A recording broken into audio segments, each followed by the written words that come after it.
We're back to the Inside Scoop. Here again, your host. Welcome back. I'm Jeff Barnett. This is the Inside Scoop. We're talking with Mark Levine, who's running for the United States Congress. Mark is running in the Democratic primary, which is tomorrow morning at 7 o'clock. The polls open. Mark, big day tomorrow. For those people who are on the telephone, you can just push number 9 on your phone, and your question will come up, and we will be able to feed those questions into Mark, and we'll have a very robust discussion through today. Now, Mark, welcome to the show. Thank you, Jeff. You're a longtime friend. You're a man whom I have endorsed for this election. And I really appreciate that. Because you're the type of aggressive progressive who I think can really get the word out to people across the nation as to what the key issues are that are of utmost importance to people in the 8th Congressional District. So Mark, just say hi to everybody and tell us why you're running. Well, thank you. Thank you for having me here on my old show, The Inside Scoop. It's such a pleasure to be here. And for the people listening on the telephone, it's such a pleasure to talk with you. You know, it's very hard to get the word out in a campaign sometimes. And one candidate spent more than $1 million. This is great because now I can talk directly with the people who are calling in, who are watching on the web at levineforcongress.com, and answer the questions of people here. So why am I running for Congress? Have you seen Congress today, Jeff? I'm running for Congress because Congress is a mess, because I think the Tea Party has largely taken over the Republican Party. And in my view, a lot of the Democrats haven't fought back as hard as they need to. I find that a lot of times the Democrats seeking to compromise go further and further and further to the right. They kind of chase the shadows of the Tea Party until, well, they end up being there. One of the things is that the Affordable Care Act, for example, is a Heritage Foundation proposal put forward by Mitt Romney in Massachusetts. How did this become socialism? I don't know. But if Democrats are looking to compromise between Obamacare and the Tea Party, they're actually compromising between Mitt Romney and the Tea Party. So I say, stand up for universal care. Stand up for progressive values. Be someone like Elizabeth Warren, for example, is standing up for progressive values and not giving in until we get a decent compromise, which is something that we've done. This is our show tonight is a mixture of computer, levineforcongress.com. You can watch it on the webcast. Calling in, pushing 9 on your phones. Those of you who have called in, you push 9 and that question will come up. And also Fairfax Channel 10. You mentioned Elizabeth Warren. A hero to me. Why is she your mentor? Well, she's my role model, I would say. Barney Frank's my mentor because I worked for Barney Frank. I haven't worked for Elizabeth Warren. But the thing I like about her is not just that she's brilliant. We have a lot of intelligent people in Congress. John Kerry is a very smart guy. But when you hear him talk, you can kind of lose interest for a while. Elizabeth Warren is not just very smart, but what she does is she can get things out in a very simple way that people can understand, and she doesn't back down. She stands up for her principles, and she gets what we need. For example, the Consumer Protection Bureau. They fought her every which way against that, but she stood firm and we got it. And one of the things that I think that a lot of Democrats have wrong, and one of the reasons I'm in this primary, is there are people who believe that you've got to give in to the Republicans to succeed. That say that, well, if you don't give the Tea Party half of what they want, you won't achieve anything. And I think you can see candidates in this race, some of whom compromised with the Republicans and then lost anyway. What Elizabeth Warren teaches us, what Barney Frank teaches us, is that you can stand firm to your principles, and by arguing on your principles, you can actually do some quiet things behind the scenes. I'll just give you an example. When I worked for Congressman Barney Frank, the September 11th happened. I was sitting in Congress and in the Rayburn House office building, and those horrible planes came and killed 3,000 innocent Americans. At that time, gay and lesbian couples had no rights, so they couldn't get benefits under the law under the Victims Survivors Compensation Fund. And Barney Frank stood firm and said, I'm going to call you out, the Bush administration, if you don't give them benefits. We worked quietly behind the scenes. And in fact, we made a deal with the Bush administration, which said, hey, if you give them equal rights under the law, we won't tell anyone you've done it. So sometimes because you threaten to go public, you actually achieve and get things done behind the scenes. So those of you who called in, please push 9 on your phone to ask Mark Levine questions about his candidacy for the U.S. Congress. Again, the polls open at 7 o'clock tomorrow morning, and this is in the 8th Congressional District for Virginia. Your sister. Yeah. Yeah. That came up in the campaign, and it's something that obviously is very personal to me. So my sister, Janet Levine March, was murdered in 1996 by her husband. And it was a really horrible time, obviously, for the family. And one of the things it taught me that I guess I hadn't realized beforehand was how prevalent domestic violence is, just all across the country, all over the world. It happens in every family. It happens in good families. I had a great sister. I have great parents. It happens in rich families, poor families, every race. And it took us 10 years to get justice, Jeff. And I got to tell you something. If anyone doubts my persistence, we couldn't find her body. We went to the police. He actually, the killer took the kids and ran down to Mexico. There's been 3 books written about this. It's a very long story, but the heart of it is that in order to get justice, we had to do a legal strategy, a political strategy. We had to go down to Mexico and avoid men with guns and watch to find out where he was and work with a corrupt legal system in Mexico. I did everything from foreign relations to drafting legislation. You may know I wrote a law to protect victims of domestic violence. It wouldn't have helped my sister. It would have helped her when she were alive, but obviously it was done after she died. But what this law does is it allows victims of domestic violence to escape with the children. So many, and they're mostly women who are victims of domestic violence, they know there's a threat and they fear that threat, but they don't leave because they're afraid of leaving their children behind. And the law that I wrote actually allows women to leave with the children. It says that if you're being abused by your husband, then what you can do is you can leave and take the children with you. And that's really important for victims. And the nice thing about that law is it passed unanimously. And Republicans and Democrats voted for it because it wasn't a partisan issue. It was something that we could do something about. And this is an issue that has to be worked also on the federal level. Right. Because, as you people said, cross state people lines, go state lines and international borders. That's exactly right. Exactly right. Olivia from Arlington, you have a question for Mark Levine. Go ahead. Olivia, are you with us? I do have a question. My question, I'm here. Yes, we can hear you. Can you hear me? Yes. Yes, we can, Olivia. Go ahead. The question is this. When Mark is elected, he's going to be elected as a minority Democrat, and then he's also very aggressive Democrat versus the other Democrats.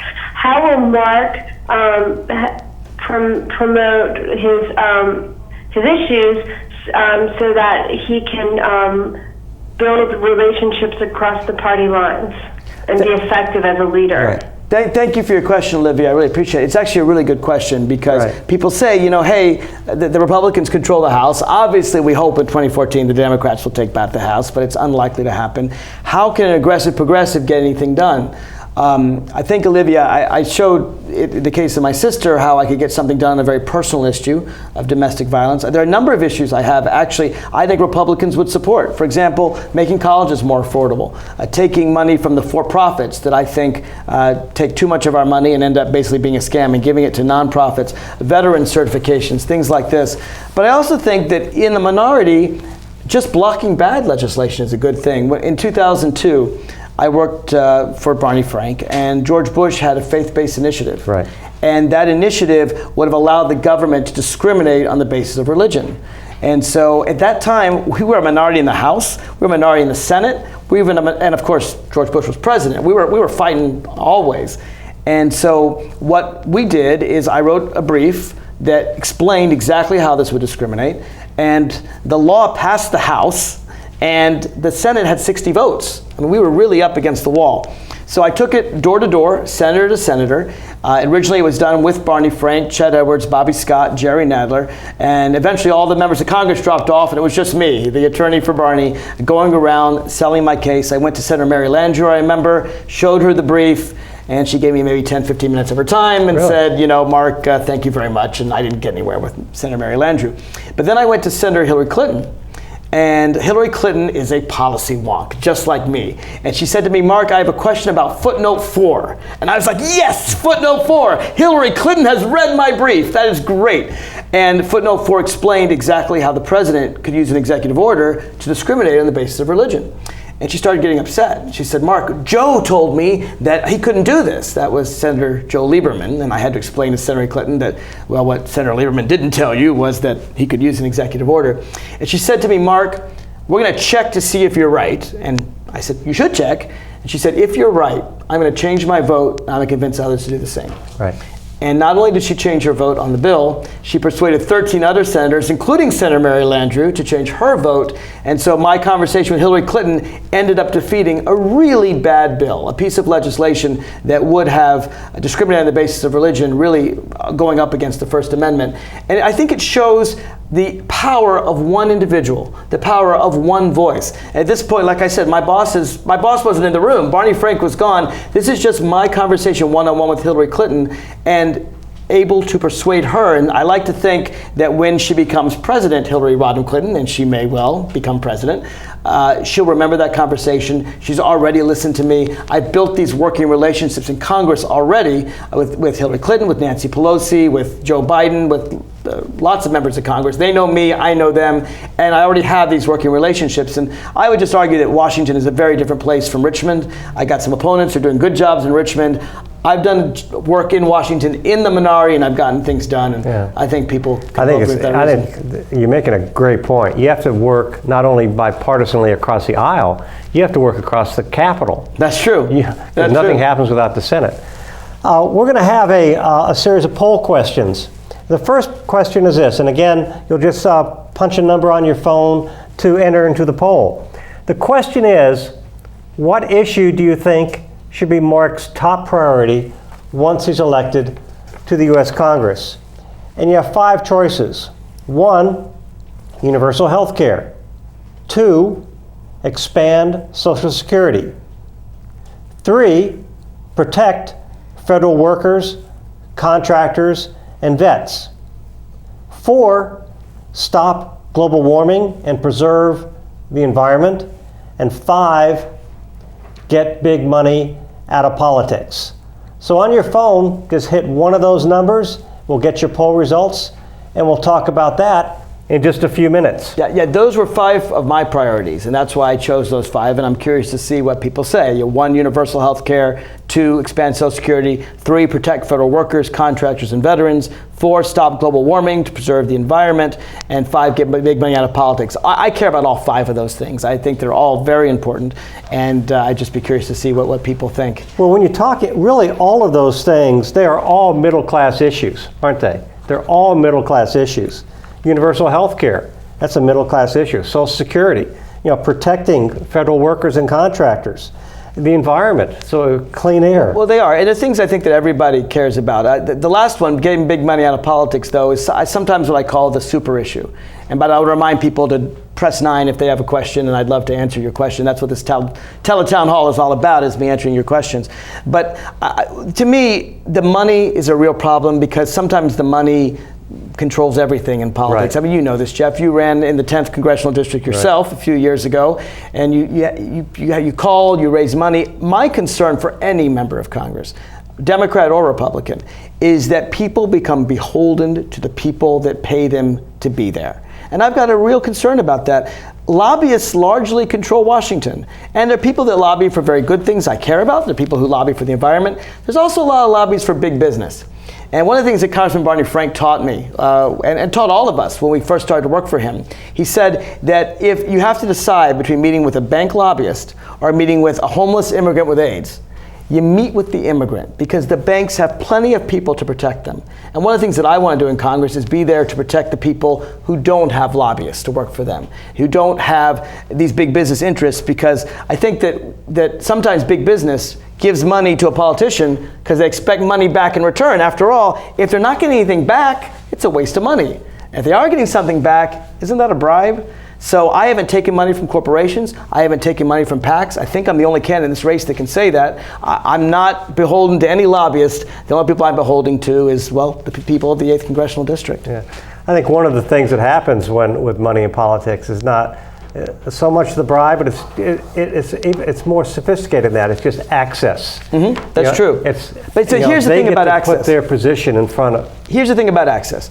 Barney Frank had this rule that I've adopted in this campaign and that I will adopt as a member of Congress.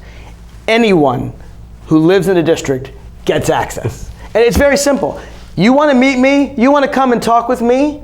You make an appointment and we talk on any issue. Maybe your immigration papers aren't good. Maybe your Social Security payments haven't come in time. Maybe you're stuck in traffic on 95. Maybe you disagree with me. Maybe, for example, you're against abortion. I will talk with you. I probably won't agree with you on that one, but we'll at least have a chance to have that face-to-face discussion. And I said that I would do that with any constituent in the district. You'll have a right, because I think you do have that right, to meet with me one-on-one. Lobbyists aren't going to like that because their clients pay them to get special access. I'm not going to give special access. I'm sorry, you're a constituent, I'm going to meet with you, and if you're not a constituent, I may or may not meet with you. Might not unless it's an issue I care about, but if you're a constituent, I'll be there for you. And I actually sent a letter out, and I couldn't afford to send it out to everyone, but if you're in the district, many of you got a letter with my personal phone number on it so that you can call me and I will answer your questions personally. And I got to tell you, I've gotten dozens of calls from all across the district, and people are surprised. What, that's you? Yeah, that's me. What's your question? And I answer the question. That's what we're doing right here on the telephone town hall tonight. Let's go to another question. Jacqueline, she pushed 9, and she's from Arlington. She has a question about economic inequality with respect to business. Hi, Jacqueline. Thank you for your call. Hi, can you hear me? I hear you fine. Okay, good. Thank you for doing this, first of all. And second of all, my question is about economic inequality in America and the approach in terms of an aggressive progressive. Mm-hmm. Because I think the more you push against the business community in terms of regulations and other factors, the more they push back against you. But at the same time, you can't address economic inequality without the business community. So I appreciate your perspective on that issue. Thank you very much for your question. I think it's a very good question. In my view, Jacqueline, the business community pushes back whether we're with them or whether we're against them. I don't see it as, well, if you push them, they're going to push back. As I see Washington, I see the business community constantly pushing. They want every tax break they can achieve. They want tax breaks to offshore jobs. I think we need to push back because I think trying to appease them doesn't help. Now, I want to be very clear about business. There's big business and small business. I want to help small business. I support small business loans. I support shopkeepers. I support the kind of small business that makes the 8th Congressional District so strong. But when it comes to multinational corporations who are offshoring jobs because labor's cheaper, they're the ones that, I am fighting against. When it comes against coal companies who are blowing up mountains in West Virginia and raining toxins into the Potomac River or causing global warming so much, they're not going to find me as a great friend. So what I would say is when it comes to regulation, you ask what's fair.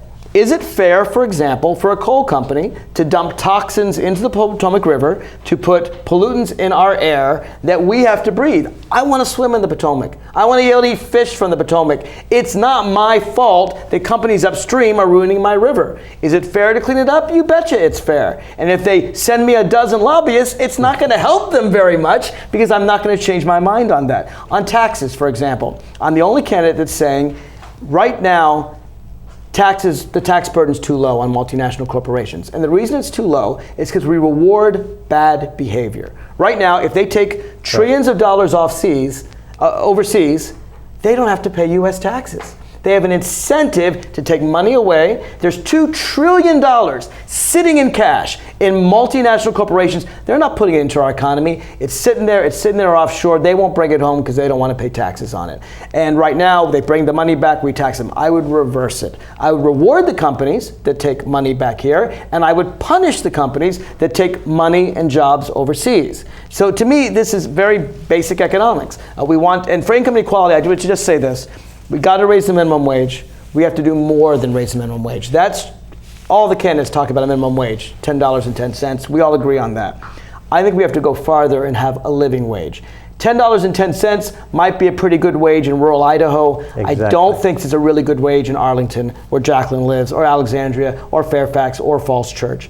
We need a living wage. Here, $15 may be the right answer, and that's something that I would press local governments to do, and definitely give local governments the authority to do that. Because people, listen, we have more income inequality now than we've had since the 1920s. And this is something that I think is not only harmful as a moral issue, it's also harmful as an economic issue. Right. It used to be that the middle class had enough money to get things done and to, I'm just looking at the next question. They had enough money to buy things and to help the economy move along. I don't think they do that anymore. I mean, Henry Ford did a lot of things wrong, but the one thing he was right about, he paid his workers enough to buy his Model Ts. And that's a real problem in our economy today. Yeah, when you have a $10 an hour minimum wage, that's $20,000 a year.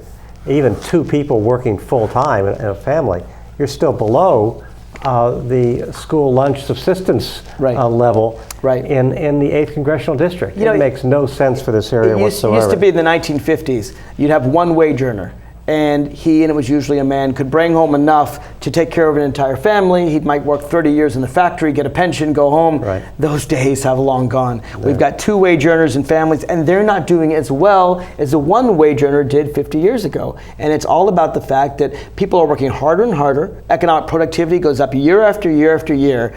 But since George Bush became president, actually, you find, like when Bill Clinton was president, the rich got richer, the middle class got richer, and the poor got richer too.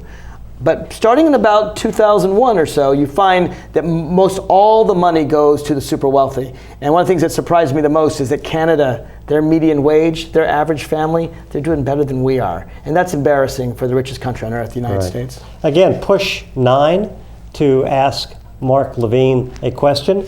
We got a call from Michael in Springfield, so he may be watching on Channel 10.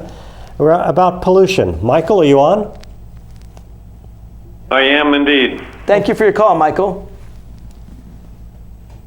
Mark, it's first, thank you for making the time to do this. I appreciate it. We all appreciate that. It's the EPA recently announced a new initiative under President Obama to dramatically regulate pollution, mostly from power plants. What do you think? I fully support that regulation. It's actually not quite as dramatic as it's been put out, because it goes back to 2005 standards. We've actually already, it decreases them 30%. We're already halfway there, is the dirty little secret. I guess I shouldn't call it dirty, that's a bad pun. But because already there are less coal companies now than there used to be back in 2005. But that's a good thing, and we have to go farther. And I'm the only candidate in this race that's actually talking about a post-coal world. A lot of politicians won't talk like that. You won't hear Mark Warner or Tim Kaine, and I like these senators, talk about living after coal. I think 20, 30 years, we can phase out coal, which is the dirtiest substance. It not only is the worst cause of global warming for any of our power plants, it actually, as we talked about, the mountaintop bombing rains arsenic and heavy metals like cadmium and selenium right into our rivers. So it harms our air and our water. So yes, I fully support the tax. Listen, it's not the best way to do it. The best way would have been a carbon tax, a cap and trade. That's what the economist in me wants to do. I have an economics degree from Harvard. But that very moderate, some would call it even conservative economic proposal was completely rejected by the Republicans. And I believe that when the Republicans close a door, you can't just quit and go home. You've got to open another door. So I prefer a carbon tax. That's the best way to do it. But if they won't do it the best way, then yeah, let the EPA forcibly decrease these pollutants into the air. We've got to stop global warming. It will be catastrophic. It's already becoming catastrophic. To watch the Arctic ice melting, Antarctic ice melting, Greenland, if you have beachfront property, you might want to sell fast. Well, again, with Alexandria. Well, sure. I mean, my home almost flooded with Hurricane Isabel. Right. I live near the river, and the river actually got 3 feet from my home in lower Alexandria, Old Town. It did get flooded, and that was 10 years ago. It's even worse now. So absolutely, we have to do something about global warming. And if the Republicans won't play ball with us with a carbon tax, then absolutely, we've got to use this EPA regulation. Right. The carbon tax, we have poll results? We have our poll results. So this is very interesting to me, all right? This is very interesting. So universal health care got 7%. Expand Social Security. I'm sorry, this is what's the biggest issue? So it's the top priority I should have in Congress. Okay. All right. I guess I'll go from least to most. Okay. So expand Social Security got 5%. Stopping global warming, preserving the environment got 16%. Universal health care got 17%, so they're pretty much tied. Protecting federal workers, contractors, and veterans got 25%.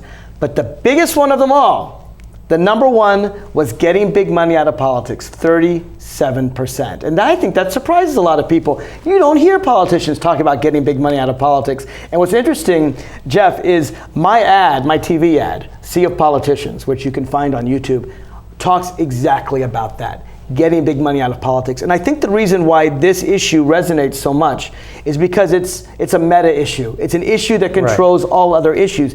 If your politician's on the take, if your politician is a lobbyist looking out for special interest lobbyists, then who can you trust, right? I mean, if your politician is looking out for who pays their election campaign, then you don't have someone representing you. And Jeff, as I look at Congress, and I don't mean to pick on anyone in particular, but as I look at Congress, I look at Republicans, I look at Democrats, I look at some of the people I'm running against, I see a lot of people who are lobbyists or taking money from lobbyists, and I'm not talking about lobbyists like the Sierra Club that are looking out for environmental issues. I know about lobbyists like big business lobbyists, like car dealers or doctors or others who spend a ton of money in order to help their interests, and specifically to help get federal money to their pocketbooks. And you know what? I love doctors, I like car dealers, but they shouldn't have a special access. They should have the same access as everyone else.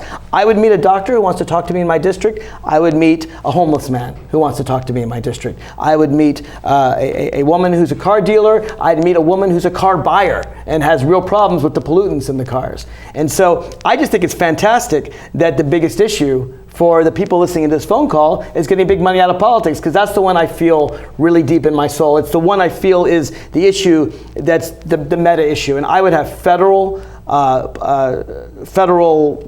money going into all federal financing of campaigns. I don't think it should be privately financed at all. I don't think I should get a benefit because I gave money to my campaign, and I don't think that special interests should get a benefit because of money they gave to their campaign. Public financing of campaigns.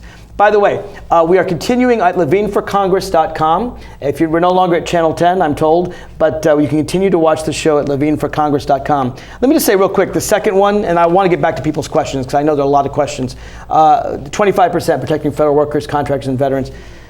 There are so many good people that work so hard in this district for the federal government, for contractors. And people in Arlington, Alexandria, Fairfax, Falls Church know real well the sacrifice that federal workers and contractors make. We give up high wages. Like, I was a trial lawyer. I gave it all up to work for Barney Frank. I gave up 82% of my salary because I wanted to help my country.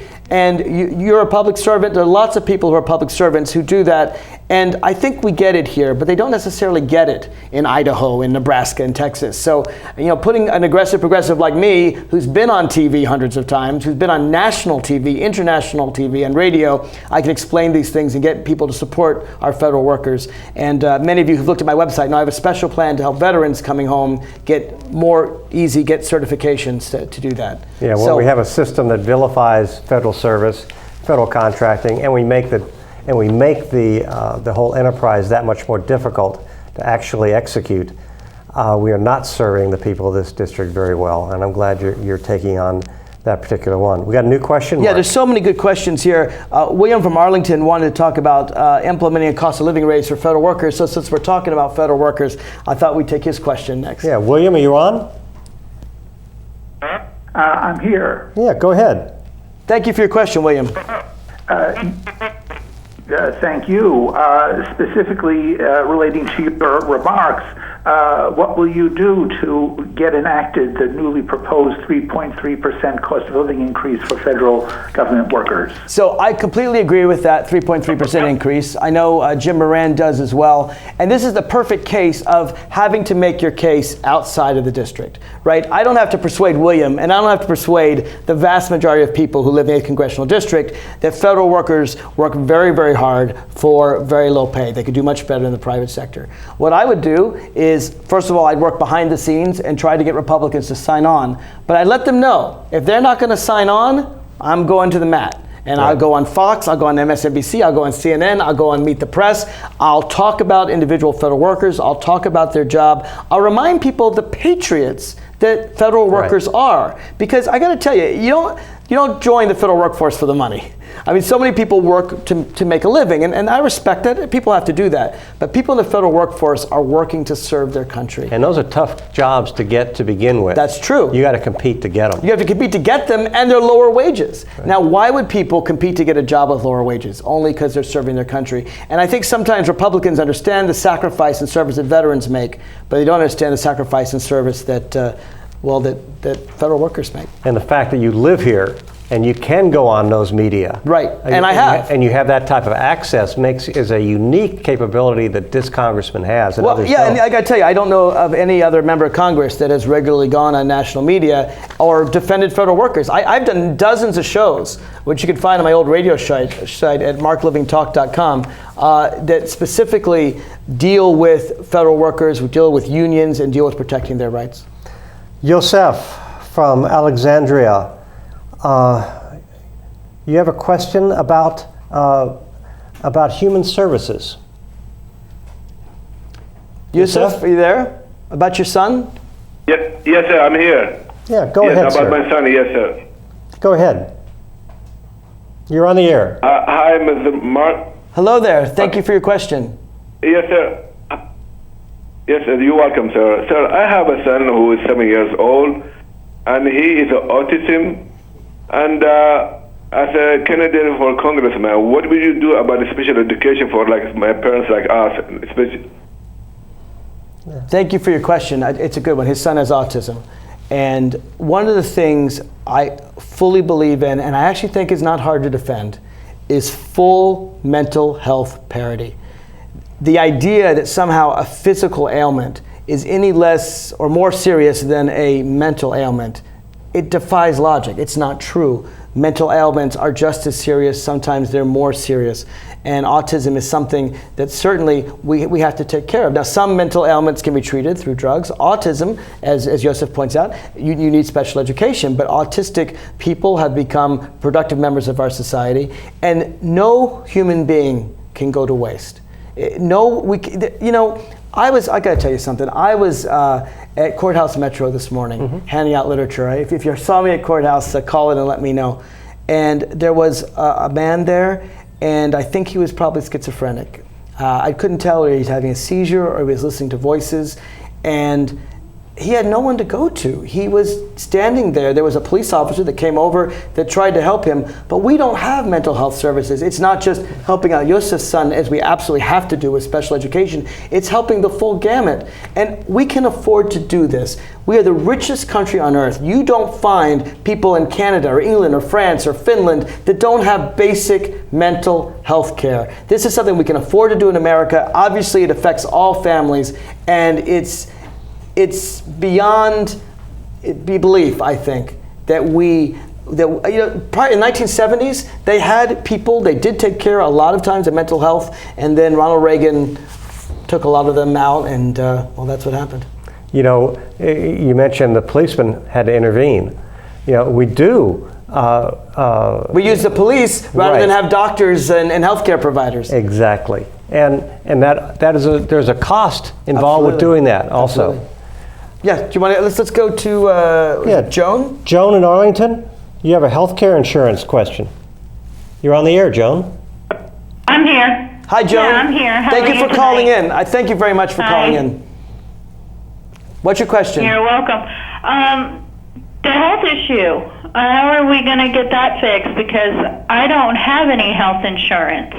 I've tried through the county to get Medicaid. I've tried to the marketplace. I didn't make enough last year to get qualified for the marketplace or any other type of health insurance. She's in that gap. Yeah, so the reason you don't have health insurance has to do with the Republicans in the Virginia State House, unfortunately. The Affordable Care Act would have provided for you The Supreme Court surprised all of us when they found, and by the way, I've read that opinion and it doesn't make any sense whatsoever. I've been very critical of many Supreme Court opinions. It makes absolutely no sense that the states can opt out of the Affordable Care Act. It doesn't make any sense. But the Republicans, as we all know, have been fighting against Medicaid expansion. And we just heard Phil Puckett, a Democrat, resign, making it even harder. I think there are times when you got to fight back. I called on Governor Terry McAuliffe to go ahead and implement Medicaid expansion. If they want to sue, let them sue. Bring it on. We need Democrats to fight these battles.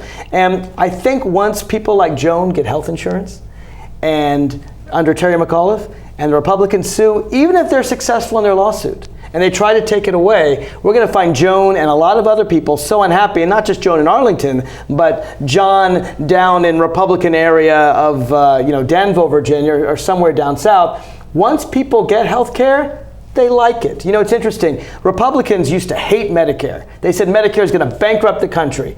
But now, even the Tea Party seems to like their Medicare. Very few people want to give up health care once they have it. So I say, Governor McAuliffe, you go forward, you give them that Medicaid expansion. If the legislature won't cooperate with you, do it on your own. If they sue you, I think you'll find there'll be political will. People don't know what they miss until they have it and then they no longer have it. And you were talking about this before. There's also the 30,000 people who will have jobs because of Medicare expansion. That's exactly right. Exactly right. And by the way, tell people to press 9 in case they want to ask a question, because I want people to be able to get their questions answered. Again, we've got a list of questions, but if you've got a good question to ask Mark Levine, candidate for Congress, please just push 9 on your phone and we'll put it in the queue. Jane, or it might be June, in Falls Church, education costs. You're on the air. Hello, it's Jane from Falls Church. My question was that, Mark, earlier you said something about holding down the cost of higher education. Could you give us some more specifics on how you would propose to do that? I'm glad you asked, because this is actually, I guess, my signature plan, because it's something none of the other candidates share. So there's a few things I would do. First thing I would do is take a hard look at the for-profit industry. So for-profit education, only 10% of American students use for-profit, and this is like Drexel or Phoenix or Strayer, and they not only charge the students, but they make a profit for shareholders. So they're 10% of all students go to these places. They're 25% of all federal funds because they cost so much, and they're half of all student defaults because their degrees aren't worth very much at these universities. I would take away all of their funding. Now, people said to me, well, are they going to lobby? They're going to be really upset. I don't care. They're Mickey Mouse universities. I'm sorry. They don't do any good. Take away all that funding and put it into nonprofit universities, 4-year and 2-year institutions. We have to protect technical and vocational schools. Some people want to be electricians and plumbers and auto mechanics, and we've got to make sure that they're provided for. The other thing I would do is I would lower student loan rate to 0. I think that we do that for cars. We do that for cars. We do that largely for banks. Education's too important. The other thing I would do, though, and the thing I like about this proposal is it doesn't cost anything, so I can get Republican support in the first year, is I would take money from the colleges that keep increasing their costs and give it to ones who decrease their costs. Currently, we reward colleges, we being the federal government, we give more money to universities the more they increase their prices. So of course they increase their prices. What I would do is give more money to the ones that lower their prices and sign an agreement to keep theirs at the rate of inflation. And that's something I think I can get Republican support for because it doesn't cost anything. We have so many good questions here. How about this one? What do you think? You like that one? There's so many. Daniel in McLean, that's my neck of the woods. Gun control. Are you still on? David? Or Daniel? Daniel or David? Oh, I think it's David. David in McLean, is that you? You want to talk about guns? I'm David in McLean, yes. My question has to do with gun control. Yes. It seems that the NRA has a death grip on legislatures, both at the state and federal level, and anyone who speaks out or tries to impose some moderate controls ends up out of office because the NRA is so effective. My question is, do you have any practical, pragmatic ideas to begin to loosen that death grip and get some intelligent controls in place? I do, and I really appreciate that question. It's fascinating because all these questions all come back to the one that the people thought was most important in the poll. Right, money. Big money in politics. So the reason people are afraid of the NRA is not because they're afraid they're going to go out and shoot the politicians, although there are some wild people out there. I think they're afraid of the NRA because of the money in politics. And the best antidote, of course, is public financing, which I said ahead of time. But it's also recognizing that this is a winning issue for Democrats. And I got to tell you, I was at one of the debates, Jeff, and one of the candidates said, well, we'd like to have better gun regulation, but we can't because of the NRA. And it's that defeatist mentality. That's the reason I'm running for Congress. This idea, oh, well, I'm sorry, the NRA is too powerful. Look at the polls. The polls show that 90% of Americans support background checks. More than 90% of Democrats do. A good 80% of Republicans do. 70% of gun owners support background checks. Even the majority of NRA members support background checks. Why did it fail? Well, it failed because we lost in Congress because the NRA scored it and the Republicans voted against it. So here's the thing. Democrats should see that as a reason to run and not a reason to run away. The poll numbers are there. Listen, I fought issues like marriage equality when we had poll numbers in 30%, and I founded the movement and we moved those numbers, and now that's happening across the country. On guns, we have 90% with us. Why would the Democrats run from an issue with 90% support? We should be campaigning every day. We should be talking about how easy it is for an insane person to get a gun, whether it's in California or a mall in Montgomery, Maryland, or whether it's Montgomery County, or whether it's a school in Newtown or a congresswoman in Arizona. Every week, the guy gets a gun in Colorado, shoots up a movie theater because he thinks he's in the movies. This is actually an easy issue, and I know this because of my radio show.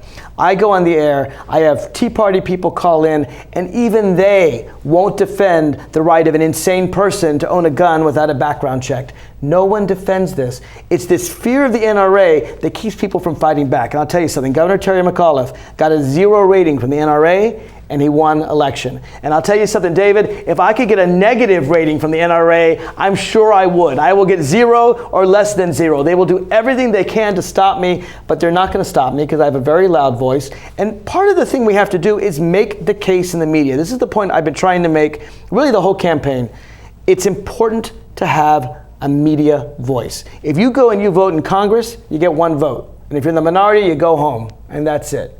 But if you can get access to the media, if you can do like I've done, go on Fox News hundreds of times and talk to the right wing, because I'll tell you something, even Republicans want background checks for guns. And you say, this Republican in Congress voted to let an insane person get guns without a background check. This person in Congress voted to let a terrorist get guns without a background check.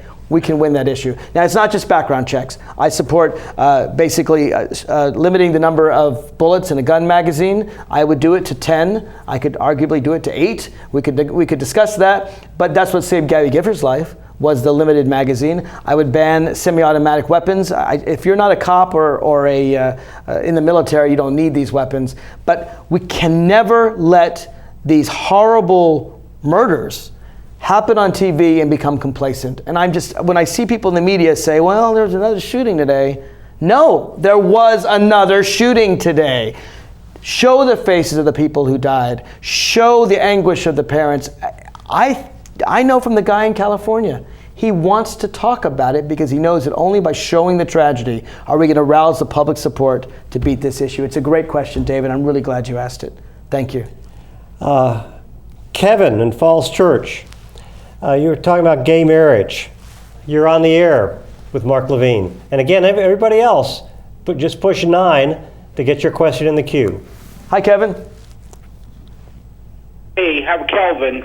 Oh, Calvin. Sorry about that. But go ahead, Calvin. What's your question? I had a question about supporting gay marriage in Virginia. Well, obviously I do. I don't know how much you know about me, Calvin. I'm one of the founders of the marriage equality movement.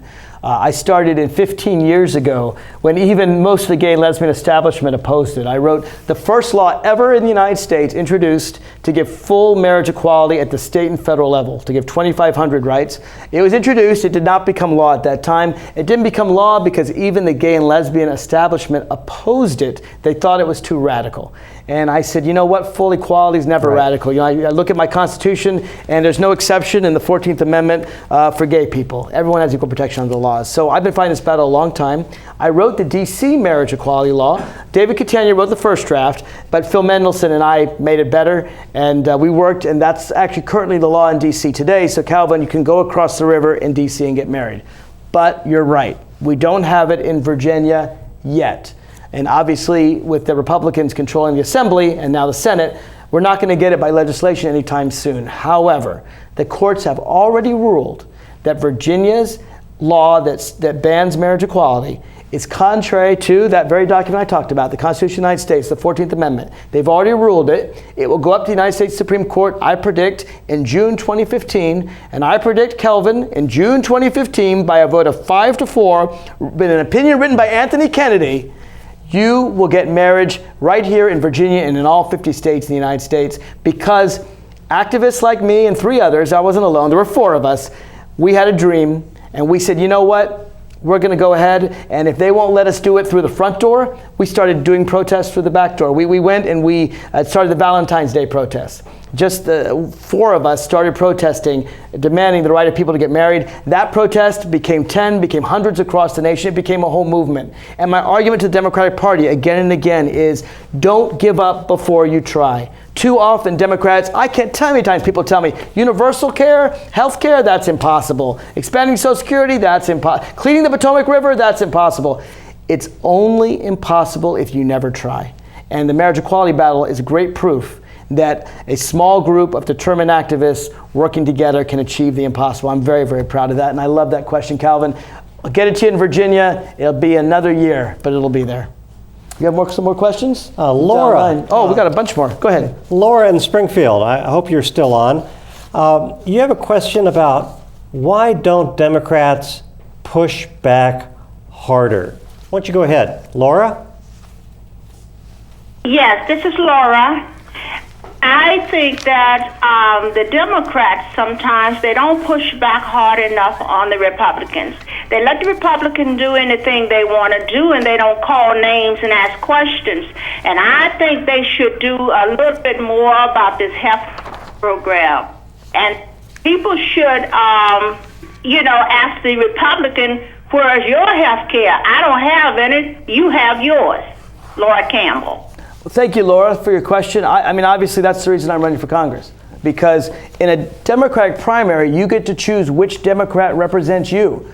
And, people, I can't tell you, people say, oh, wait till November.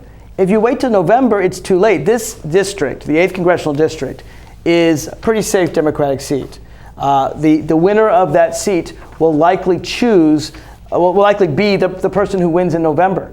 So you get to choose which Democrat you want. And there are Democrats in this race who have a history of caving into Republicans, I'm sorry to say. They're nice people. They're well-meaning people. They thought the best thing to do was to give in to Republicans. And a lot of times they gave in and they lost. I mean, Don Beyer in 1997 gave Republicans half of what they want to win the election, and he lost anyway. And I like Don. He's a very nice guy. I'm sure he meant well. But I think Democrats do better when they stand firm. Barney Frank, for example, we said that Wall Street should not be able to gamble with other people's money. And it was called the Paul Volcker rule, after the former Federal Reserve Chairman, Paul Volcker. And people said, you can't do that. Wall Street's too powerful. They have too many lobbyists. But Democrats stood firm. Barney Frank had a very loud voice, and we got the Dodd-Frank bill, which isn't perfect, but prevents, and we have to wait for the regulations to be done, but basically prevents banks from negotiating with other people's money. I do want to go back to Kelvin's question, though, because we have a poll question there. Yeah. Hey, first, Laura, thank you very much for that question. Now we have, for everybody on the line, we have a poll question. So the question for everybody is, do you support marriage equality? So on your phone, if the answer is yes, if you support marriage equality, push 1. If the answer is no, push 2. If you don't care, push 3. And number 4 is, I may want to use it someday or already have. Yeah. So yeah, that would be the question. So 1, 2, 3, or 4. Do you support marriage equality? Yes, no, I don't care, or I may want to use it someday or already have. And I'd be appreciated to hear what people have to say about that. This is obviously a battle that I've long fought here. Let's see here. Oh, there's so many questions here. I can't pick one. Let's just do this one, and then we'll do this one next. Michael and McLean, how to balance the federal budget. All right, Michael, are you still on? Yes, I am. Thank you for your question, Michael. Go ahead. Why don't you thank you for the opportunity. My question is, given your background in economics, and I was curious to know what committees you'd like to be put on and how you might want to balance the budget. Okay, that's a very good question. The committees I'm leaning toward, and to be honest, as a junior member of Congress, you don't get a lot of choice in committees, but the ones that I would probably fight for are Education and Workforce and the Judiciary Committee. Education and Workforce could help government employees and contractors, which, as you know, that was the second most important issue people cared about in the poll, protecting the federal workforce. That's something I could do. And of course, education, I have my specific college plan to make college more affordable, so that one's really important to me. And the other one's the Judiciary Committee. That one I know well because I worked on it for Barney Frank. And Judiciary handles everything from immigration to women's reproductive freedom to constitutional issues. I gotta love that. I'd probably want to be on a constitutional subcommittee, actually, in defending the Constitution against right-wing opponents. The Constitutional Subcommittee could do something like draft an amendment to overturn Citizens United to get big money out of politics. The Constitutional Subcommittee would also handle very important issues like voting rights, protecting people's right to vote, and yes, getting big money out of politics. So it's interesting, the two issues people cared most about were the workforce and getting big money out of politics, and those are two committees I would want to sit on. Now, to answer your question about balancing the budget, I'm a firm believer. You asked about my degree in economics. I studied under Professor Martin Feldstein at Harvard, and he was Ronald Reagan's chief economic advisor, so he was no liberal. But there's certain basic things you learn when you learn macroeconomics that liberals and conservatives who know economics agree on. Now, there are people in the Tea Party that might disagree, but professors of economics, whether right or left, will tell you there's a time to spend and a time to save. And you don't need a fancy degree to know that. It's in the Bible. There's a time to spend and a time to save. The time to save is when the economy is strong, when unemployment is low. You got to save money and run a surplus then, and that's what Bill Clinton did in the 1990s. It was the absolute right thing to do, because if you spend when the economy's good, it leads to massive inflation. Lyndon Johnson made this mistake, actually. He spent in the 1960s when the economy was good, and on Vietnam, he didn't want to pay for the war by taxing it, and so we had massive inflation and we had a terrible decade in the 1970s. So you can't spend when unemployment is low. But conversely, you must spend when unemployment is high. That's a lesson that Herbert Hoover learned the wrong way. In the 1920s, during the Great Depression, he tried to balance the budget. It was the worst thing he could do. He took a recession and turned it into the Great Depression. And how did Roosevelt get us out of it? He spent on everything from the Works Progress Administration, Civilian Conservation Corps, those beautiful bridges that cross from the 8th Congressional District to Washington, D.C., the stone ones, the ones that are lasting, were all built in the 1930s under Franklin Roosevelt. World War II obviously was massive military spending, even war spending. Any kind of spending helps the economy. If you believe the economy is perfectly strong now, then it's the time to save and run a surplus. I don't think that's true. I don't think we're fully out of the Bush Wall Street recession yet. I think this is still the time to spend, and we could spend on infrastructure. We can rebuild those bridges built in the 60s that aren't as well crafted as the one building in the 30s. So the question is not how to balance the budget, but when to balance the budget. You balance the budget when the economy is strong. When the economy is weak, that's when you spend, that's when you need deficit spending. That's classic Keynesian economics. That's exactly right. And even Richard Nixon said we're all Keynesian now. We have poll results. Okay, so 77% support marriage equality, 14% do not, 9% don't care. And I don't have anyone that already has used it, but I've met lots of them. I was at the Gay Pride celebration, and I met many of them that had. So 77% yes. 77% yes, which I gotta say is a dramatic improvement. When I started those battles, we were getting 20 to 30%. So it's just amazing how far we've come. And by the way, if you want to ask a question, there's still 7 minutes left. Just press 9, and we'll get a few questions in. We got time for one more question. So let's see who wins. Lisa in Arlington. Okay. Lisa, I hope you're still there. You had a question about the pipeline. I do. I think that the pipeline issue is much more complex than normally portrayed, and I was wondering where you. I'm glad you asked. I assume you're talking about the Keystone XL pipeline. And it's funny because Republicans talk about all these jobs it's going to create. So the Keystone XL pipeline is a pipeline that currently exists. The XL is the extension. And the pipeline goes from Canada all the way down to the middle of America. Basically, it stops in Missouri. And right now, it delivers gas to America. Now, Canada doesn't get as good prices in America as it could if it sold it on the spot market to China. So Canada wants to sell its oil to China. Rather than giving us the cheap oil that we have, they want to raise our prices to the spot level. So if we extend the pipeline all the way to the Gulf, allowing Canada to sell oil to China, it raises our oil prices. Now, why would we want to do that? I understand why the Canadian company wants to do that. I understand why China wants that. It doesn't help us. It actually raises our oil prices. Well, they say, well, it creates jobs. Well, I'm not so sure about that either. First of all, this is a Canadian company. There'll probably be a lot of Canadian employees. Secondly, to the extent there are American employees, the job is just building the pipeline. That lasts a year or two. Currently, we have truckers. They would all lose their jobs carting the oil back and forth. So I think basically on that, on jobs, it's mixed. But obviously, there's an environmental question too. And there's the fear that anytime you have a pipeline, they're going to burst. It's funny, we get very little news from the pipelines that burst. We got a little bit the one that happened in the Gulf, but very little of the ones that happen over land. And in fact, the companies refuse to allow people to, even journalists, to film those things. So I'm not a big proponent of the Keystone Pipeline. I don't see its benefits helping Canada sell oil to China. They're going to have that dirty tar sands, and I just don't see it as a big benefit. Do we have that one last poll there? Let's go to that. The last. If we could, Jeff. Right there. Oh, where is it? Here. We don't have it there? I think we do. Oh, here it is. Here's what I want to know. Go ahead. 2 poll questions I want to know after this. Here's another poll question for you. We have 5 minutes left. Mark has received a lot of support in his campaign so far, and this primary may be won by just a few dozen votes. We'd like to ask you if you know who you plan to supporting in tomorrow's primary. Are you strong for Mark? If you are, push 1.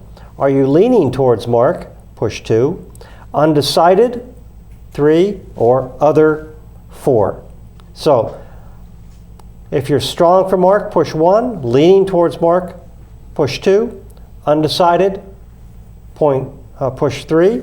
Or other, push 4. The real question I have is whether doing this kind of video town hall, which, by the way, I would continue to do if you elect me to Congress. I would do them regularly. I would do them live in real town halls, and I would continue to do them on the telephone because a lot of people can't get out to a town hall. The question is whether this is the kind of thing you want to see your member of Congress doing, answering your questions. And we've answered a heck of a lot of questions today. And so I hope. And they've been people's questions. Well, obviously, they're just whoever calls in. We've been answering the questions. And of course, the election is June 10th. It's tomorrow.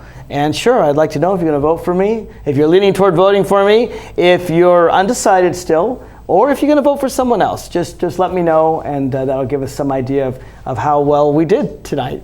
And by the way, if you have more feedback for me, I'm going to do something that people don't normally do. I'm going to give out my phone number, 703-745-5543. I'll take calls till probably 11 p.m. tonight.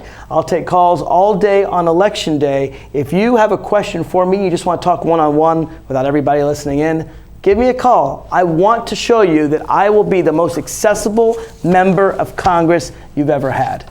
And so I'd appreciate... again, that number is 703-745-5543. And we have one last poll question, I believe. You want to give that one out? Yes, we do. That one right there. When do you plan on voting tomorrow? If you're going to vote early, before work, push 1. Mid-morning, push 2. Around lunchtime, push 3. In the afternoon, push 4. And if you're going to be there late, push 5. Polls open at 6 a.m. and they close at 7 p.m.